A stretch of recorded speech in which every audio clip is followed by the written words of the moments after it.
couldn't think of a good video idea, so I guess I'm just drawing myself in different personas and then talking about it, because you know what, that's what I'm in the mood for this week. I promise I'll think of a better one next week, but for right now, I'm just going to do this. So starting off, I started with a Sailor Moon persona. I don't know why I never really thought of one, because I've seen a lot of people do this, especially with like art practices and stuff. This is one of like the biggest things to draw yourself as, and I haven't done it yet, considering how much I love Sailor Moon and I grew up watching it, and it's one of my favorite shows forever. And there's a really good base of like how I view friendship and love and stuff, and it's really important to my heart, so I can't believe that I've never done this, so I'm just going to, you know, do my best with it. First off, my quills. So the thing about my quills, as you've seen in my like art pieces, that I kind of just have them be as spikes like hovering over my head. I thought about like, especially my intro video, you could see that I had them like poking out of my head, which I kind of liked, but I didn't really get the vibe of, so I had just had them like, you know, poking out and hovering over my head. And you know what? I think that works a lot better. But for this one, I thought it'd be really interesting to like turn it into a tiara, especially because Sailor Moon is very princessy and light and magical girly, so I thought a tiara would make sense, but I still had to keep it spiky just to make sure that it's still read off as like my quills. And then for the rest of the costume, I tried to keep it as like, you know, as Sailor Moon as possible, with the same like bow and skirt details and like the gloves and stuff. However, for the skirt, I did try to make it into more of a skirt. I do love skirts and I think they're super comfy and pretty to wear, but I do get really uncomfortable when I don't have shorts underneath it. And even with watching some of these magical girl animes, the way their skirt and dresses flare up, I get so nervous for them. So I kind of just illustrated that there is a skirt underneath, okay? So, you know, maybe I have a pocket under there too. That would be amazing. And then I tried to show it off by the pleats splitting and then having like a bow on top just to accentuate girly aesthetic. I think it looks really cute. I didn't really know how I came up with that, but I guess it kind of just happened. And that's great for me. I kept my hair the same with the whole like, it kind of looks like Sailor Mars, except Sailor Mars kind of tapers down into like a V shape, but mine is very like straight across, so I made sure to keep that, but I also wanted it to be all flowy and stuff. I kept my bangs kind of the same. They're kind of ingrown right now, so I need to go get a haircut, but the Sailor Moon bangs that they make are very like full and fluffy, and though mine aren't kind of like that, I did want to floof them up just to make the whole design work. I still wanted to keep the aesthetic of the Sailor Moon art style within this design, so I tried my best, but you know, I'm just doodling at this point. I do love me a good heeled boot, but I also still wanted to like accentuate that spikiness that I have in my design, so I kind of made it taper off into like a diamond shape, which I think looks really cool. I don't really know why, but like a diamond shape is one of my favorite shapes, so I kind of just wanted to show that throughout the other designs. I don't know why, it's just always been my favorite thing. Everyone has that favorite shape, okay? This is mine, so I wanted to make sure it was everywhere, and I think I tried my best with this. I think it came out really cute. Obviously, I'm still not going to do color because, oh, I'll do a whole video about colored theory one day, but I'm still struggling with it, so of course it's not going to be in color. What did you expect? I tried really hard to make this work, and I think it came out really cute. I'm super proud of it. I don't know why I didn't think of this sooner, considering I've known a lot of other artists that have done this, and I've always wanted to do it, and just haven't yet. I guess this was my excuse for this video. But I remember Sailor Moon being one of my favorite animes growing up, especially because in the early like 2000s when I grew up, a lot of shows did showcase like the power of friendship, but a lot of them were kind of a toxic friendship, especially when it came to like Western cartoons. Sometimes you would see friends, quote unquote, being friends with each other, but they were also kind of mean to each other, doing mean pranks and stuff. And though Sailor Moon also had some mean elements to it, the power of friendship is still holds a great place in my heart, and I really thank Sailor Moon for that, among with like other animes, and I just have fond memories of it. I can't believe that I still watched it, by the way, because I think I was definitely too young to watch it and understand it, but I still remember it. Even like rewatching it a couple years back, I didn't even know, okay, spoiler alert, I didn't know the Sailor Scouts died in the first season, but I was rewatching it and I'm like, I don't remember this. I can't believe they showed that, at least to kids. Okay, in the early 2000s, I learned that through my TV history class in college, as a lot of channels were experimenting and developing and trying to get to know their audience, and so that they would include anime sometimes. So I remember, I forgot what channel it was, but after like 8 o'clock, I would say, at night, they wouldn't show any more cartoons anymore, and instead they would show anime, which is how I grew up watching a lot of anime as a kid. It was kind of just like staying up past my bedtime, and just like after a while they actually put them all good, you know, times for kids, so I did end up watching them in the morning with my brother and stuff, and that was a really fond memory. I enjoyed that a lot. I kind of miss when channels had variety like that. It seems like a lot of cartoon channels especially kind of just showcase the same, you know, 4 shows on repeat, which I'm really tired of, which is why I kind of just stopped watching channels. channels and just wanted to stream everything myself. I kind of missed when channels used to have variety, because that's what introduced me to Sailor Moon and Dragon Ball and Fullmetal Alchemist, which are the shows that I still love to this day, and I'm really happy that I was able to watch them and grow up with them. I will say, rewatching Sailor Moon, I remember a lot of people, especially when I rewatched with my friends, they hated Sailor Moon, or at least Usagi, especially in like the season 1, because she was such a whiny protagonist, and I kind of just want to hold it in myself because I related. I don't know, if a talking cat talked to me, gave me responsibilities, and then put me in danger, I would for sure start crying and whining and stuff. I don't know why everyone's giving Usagi such a hard time. That's a lot, especially for like, what was it, middle school? Like a high school student? That's a lot. I also completely forgot how young she was, especially with the fact that her love interest is like way older than her. Spoiler alert. They are kind of reincarnated beings, so I guess, I don't know how to explain it, because they were like reincarnated because, you know, the Moon Kingdom kind of fell apart, and so the Moon Queen kind of had to reincarnate them onto Earth in order to protect their souls and, you know, give the Moon citizens another chance at saving their kingdom. So they already are kind of together and destined to be together, but the fact that I guess Damien got reincarnated first and that's why he's just older in the show, it's kind of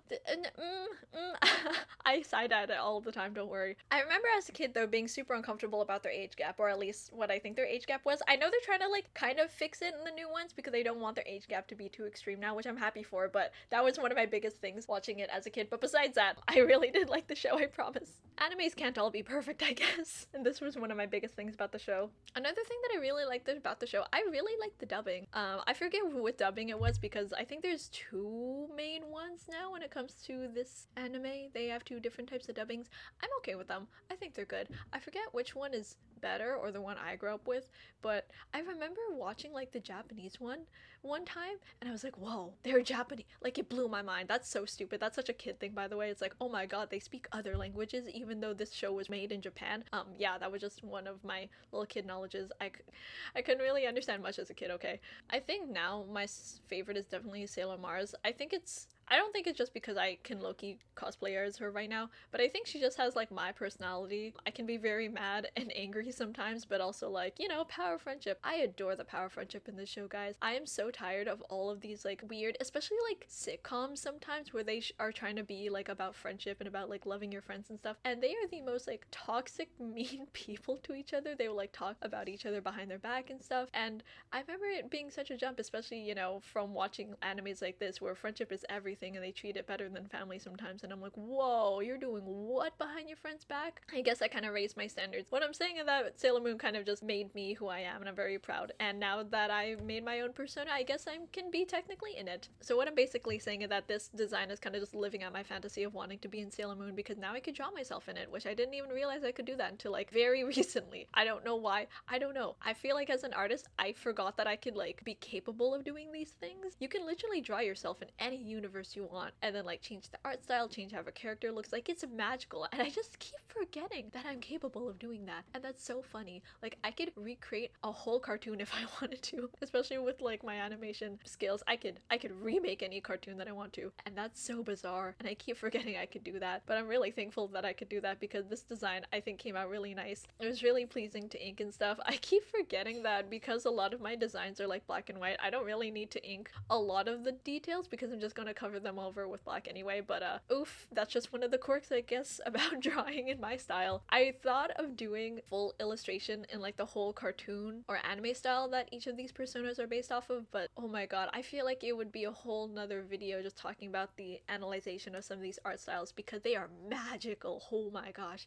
But yeah, that was the Sailor Moon one. I hope you guys like her. I think she came out really cute, and I'm just living off my childhood fantasy of being one of the Sailor Scouts, even though if I was one of them, I'd definitely be the one who would just rather not. I think I'm good. Okay, so for my second persona, I thought it'd be really interesting to do a persona from a fan base I'm not really big on, but I do really appreciate it, which is a Spider-Man persona, or Spider-sona as every other artist likes to make one. By the way, I'm not really big on the Spider-Man franchise. Like, I'm not like a hard-hitting person, but I do watch a lot of their movies, and like, obviously I've watched Spider-Verse and it was amazing, but I still really do appreciate it. I think Sony did amazing with the 3D modeling and like the 2D graphics. I think that creating a really good synergy between an animated movie movie and like comic graphics was a really good idea, and I really appreciate how it's opened up the world of animation to more possibilities other than just make everything, you know, hyper realistic, because I'm just tired of that now. So I really appreciate that franchise, and I applaud Spider-Man for at least paving the way for that, because I think they did an amazing job with Spider-Verse, and I am really excited for the part 2 of the second movie, I guess third movie, I don't know what to call it, I'm sorry.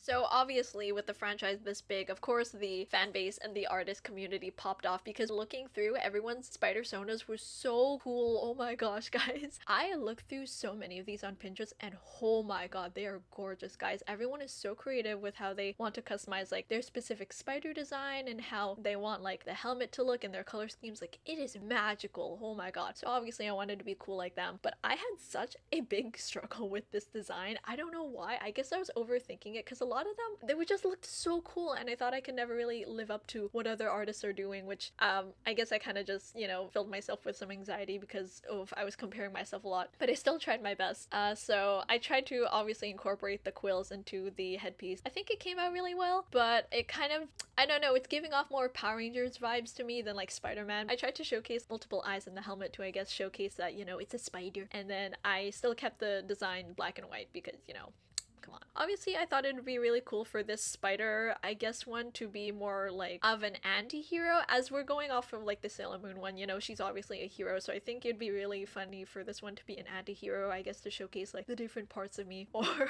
just to change up these character designs a little bit. I wanted her power to kind of just be like more spikes or something. It'd be really interesting to kind of have a spike attached to like a web and to kind of use that to like kill people. Not kill people, I don't think Spider-Man kills, but I could be wrong because I just really like Spider-Verse. But from what I've seen from Miles, you're not really supposed to kill them, or at least he doesn't, because he's a good person.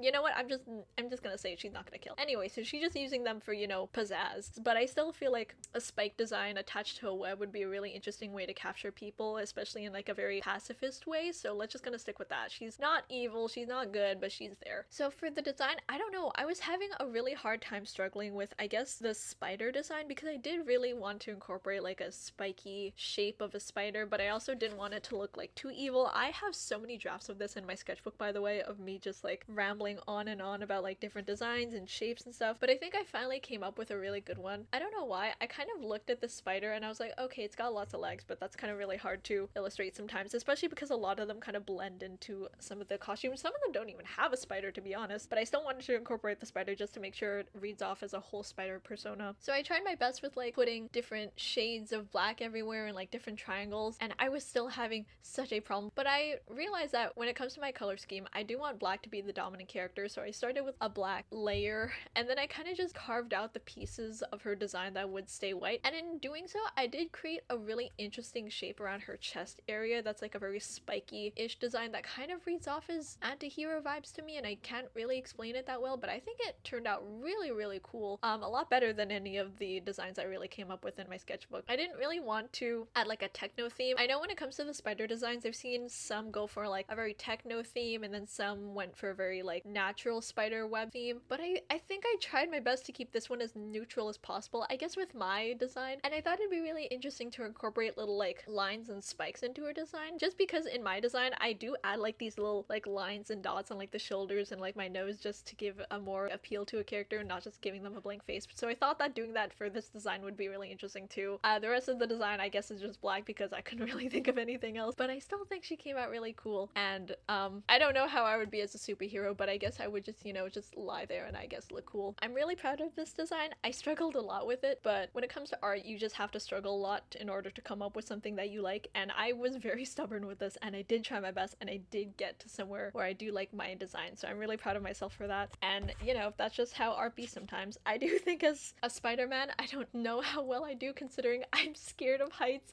and I don't like crowds, and I try my best to be confrontational, but I'm not. So, you know, I guess I'd rather kind of just be the one on the sidelines, just watching stuff and maybe doing stuff if I kind of just, you know, trip a burglar, I guess. What I'm saying is that this character is basically an anti-hero, and the Sailor Moon character is basically like a superhero. So I thought it'd be a really interesting idea for the last design to make it a villain, I guess, to like tie in all of the designs together and showcase like different personas of me. So for my last design, I chose the Minecraft evoker, and this has some weird explanation to it. So I met a group of friends online and we had a Minecraft server, and part of the Minecraft server there was a mod called the Origins mod or something where you can be like half something but also half a Minecraft mob, which I think is really interesting. But now that I say that out loud, I kind of gave out the connotation that like our parents were half human and half monster that they low-key just like did it with. Anyway, so my character was like an evoker, which if you haven't played Minecraft, an evoker was basically like an evil wizard type villager thing. It's an outcast from the other villagers, and that's why they live in deep mansions and stuff, and they're all scary and they are very hostile and always want to attack you. But they also have one of the best treasures in Minecraft, which is the Totem of Undying, which can, you know, save you from death. So they're like evil cultist sorcerer type people, and I played as that, which was really fun in the server. But I completely forgot that my character was on like every Iron Golem's blacklist, I guess, for just being an evoker. I see how it is, guys, but I found that really funny, and it made the gameplay with my friends really interesting. You know, we'd all go to a village and I would completely forget, and then they would just see me get like completely wrecked and chased away by like 5 Iron Golems in a village. It was really funny. But I thought for this design I would lean into more of like the, you know, the villain type of aspect of an evoker, because it is like an outcasted sorcerer, which I've seen a lot in media, so I thought I'd take it up a notch by making it like very, very evil. I really wanted to change the design of this cloak so badly. I know if I did, it wouldn't really read off as an evoker, which I really wanted this to read as an evoker, especially in Minecraft 1, so I did have to keep the cloak how it was, but I did try to incorporate my own kind of design into it. One of them was making my hair a lot more messy. I know when it comes to villains, the way that they present themselves and showcase themselves says a lot about them. For this one, no, I'm going to be messed up, so I chopped up my bangs really badly. I kept one like very long one in the middle just to showcase the unevenness of my hair. I thought it'd be really interesting to white out my eyes so it looks like someone kind of doing a ritual on me. I don't know why, but I guess I kept this design even though the evokers in Minecraft, when they do any of their spells and stuff, they don't really white out their eyes. I just thought it'd be a really cool design aspect to it, especially because they do wave their arms up in order to do some of their spells. I should have drawn some of them. I hate vexes and I don't even want to be associated with them, even though I think that's one of the evokers like strongest spells. Vexes scare me and they are my least favorite Minecraft mob to this day. So I kept the cloak how it is, but I did want to incorporate it by, you know, having my hands summon and stuff. They kind of don't really have much of a design other than this cloak and like just looking mean. So I kept the shoes, but I thought it'd be really interesting to incorporate my quills as emeralds and like gems floating up above my head. And the reason why I did this was because they do, like evokers as a mob, they do carry good loot. Like they have emeralds and the totems of Undying, and so incorporating them into design through a thing floating above my head would be really cool, because it's like I'm both protecting them but also using them. And besides that, I couldn't really think much of this design. I think this is a complete character of like a super villain gone like awry or something, because I think this character, especially through like the lore of my character in game but also just the evokers, was definitely, oh, they were a powerful mad scientist sorcerer that gone wrong, and I really tried my best with this and I think it came out really good. I just wish I could do more, but their design is already so bland to begin with and I could not really change that. But I did showcase her with her like, you know, cloak and the holding the Totem of Undying and just like going crazy. I don't really know if this reads off as quills per se, but I think this would be a really interesting story if I were to make a Minecraft short story. I think it came out really well. Minecraft is just one of those games that I love a lot, and making this persona is both really cool but also kind of frightening. It is like the evil version of me playing this game, or at least getting corrupted, and I don't really like to think about that because Minecraft's world is such like a sandboxy, like, oh, you could be whoever you want kind of story, and in the story she just became evil and corrupted and horrible, which I don't think would be me. This is just, you know, the persona of my origins when I used to play with friends, and I guess I realized I could just show them this video and it'd be really funny. I guess I'm gonna do that later. This is the persona that I came up with for myself in Minecraft. I feel like it'd be a really cool one to do another one of me just being a Steve or like an Alex, you know, a good character in Minecraft. I feel like this would be more interesting considering I do have a backstory to my character in Minecraft, even though when I played with my friends I was not like evil person. I really tried to be. I had like an evil tower and stuff, but I was still just like sharing materials with friends, exploring stuff. There's a funny story actually. I was basically still human, except, you know, villagers didn't want to talk to me, Iron Golems hated me, and I could have some spells. My friend on the other hand was like a fish, and And so I don't know what happened, but she somehow ended up in the desert, and I remember having to bring like 5 water buckets to the desert in order to help her, which, you know, is not really something a supervillain is supposed to do, you know, helping out a random fish in the desert, but I guess that's how I want it to be. What I'm saying is that I'd basically be at most an inconvenience as a supervillain. That's kind of what I did. I remember like putting random TNT spots in the world, but I don't think any of my friends found them, or at least they didn't really talk about it. I didn't really see anyone explode or like hear about it, so I guess minor inconvenience at most. I do remember the cool tower that I made. It's really sad that we don't play on that map anymore, but god, I tried really hard to make like a really cool evil tower that just went up and had like random rooms and towers poking out of the staircase, and it just looked really tall and stuff. It made it really easy to just, you know, look over my darkwood forest, which I did want to keep part of the aesthetic, by the way. Everyone else was living in another biome, and I was like, no, I'm an evoker. I have to be in the darkwood forest. That makes sense. That's how it has to be. So I did that. That was really interesting. I made a path though, okay? I wasn't completely segregated from my friends as much as the plot wants me to be. And yeah, that was just me being an evil evoker character. Meanwhile, everyone else was still being nice, and I was being nice too, but I tried really hard. I was trying really hard to be a villain. I can't be a villain. I feel bad. I already feel bad when there's a visual novel and there's like a mean option. That's already the source of my like negativity. I can barely do that. The only time I can do that is when a friend tells me to. I basically need to be peer pressured, but I was not being peer pressured in this. I was just a bad villain. So that's my bad villain persona. Even though I feel like this one was definitely like more of a persona of maybe they were doing experiments on me, and that's why I look a little more effed up than the other evokers, because I don't think they have whited out eyes. And if they did, that would make them a lot more creepier than I think they already do. I guess that would be a better story. An evoker that got betrayed and experimented on. That would be a cool story. I feel like someone should do that. Why hasn't anyone done that yet? So that's how my evoker came out. I think she came out really messed up and effed up, and I think that was the point. And those are my 3 personas. So we did Sailor Moon, Spider-Man, and Minecraft evoker. I think that was really, really fun. I would definitely do this again, but I think I need to come up with some conversation topics, because I know a lot of this was just me rambling about whatever, and I think you guys deserve better than that. So maybe I'll actually think of like other character design points. But if you guys like me rambling and are just drawing to that, I'm more than happy to do that. I really like videos that do that too, where they're like drawing but they're also talking and stuff, because it feels like I'm just drawing with a friend, you know. It's kind of like parallel playing, which is what I'm trying to do for this video. So if you guys like this, let me know, and I'll try to think of a better idea for next episode. I promise. I'm sorry. I was really tired this week. I couldn't think of anything else. I was just doodling myself because that's all I could really think of.